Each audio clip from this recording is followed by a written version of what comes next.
Mornings won't be complete without a coffee to sip.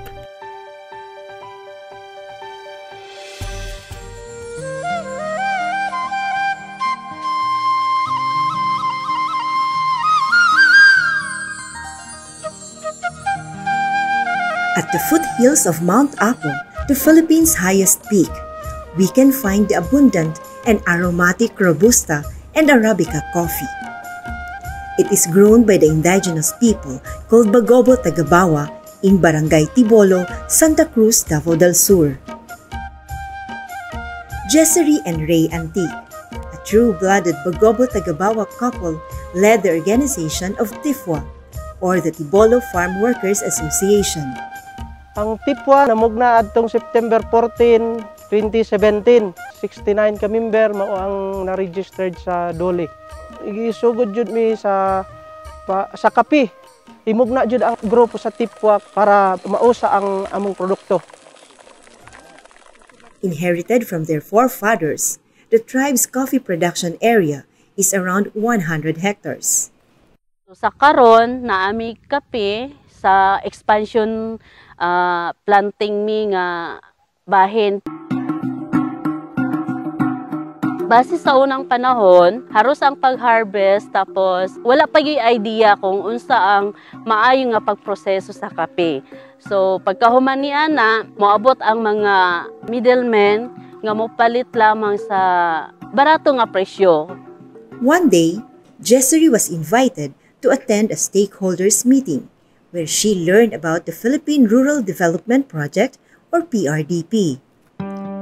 Becoming a proponent group of PRDP was a big challenge to TIFWA, hurdling different obstacles along the way as they brainstormed in preparing their business proposal for the Green Coffee Beans Marketing Enterprise sub-project worth 18.4 million pesos. The moment they got the nod of the Regional Project Advisory Board was already a victory for them. It was like a green signal to finally take off with flying colors.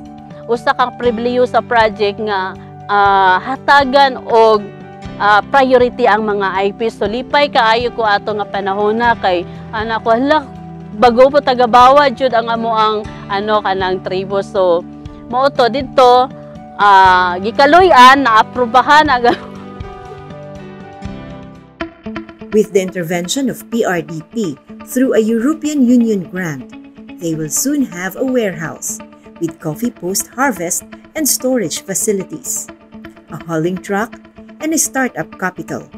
Tumong namo ang mo increase ang among income as a farmer. Ikaduha, maila dili lang sa Pilipinas, sa laing nasod nga ang TIFWA siya ang leading producer sa Robusta beans.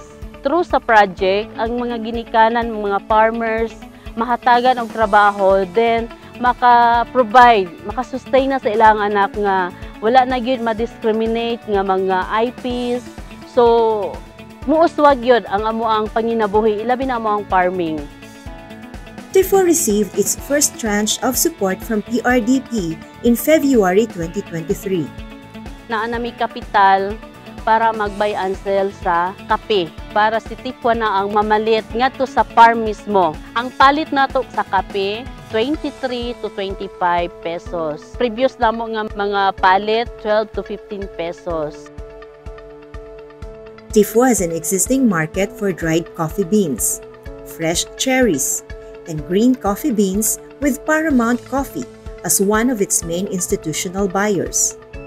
Isa sa nakipagkontrata yun sa amoa para makuha ang unlimited stock coffee ni TIFWA ang Paramount.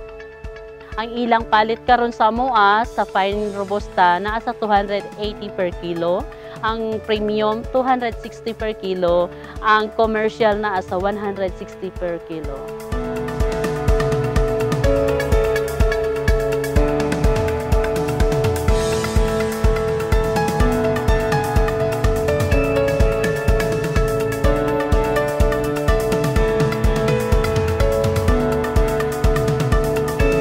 With the increased capital and the coming of an improved processing facility, they plan to eliminate the middlemen and make TIFWA the consolidator and primary buyer of coffee beans, not just in Tibolo, but the whole of Davao del Sur.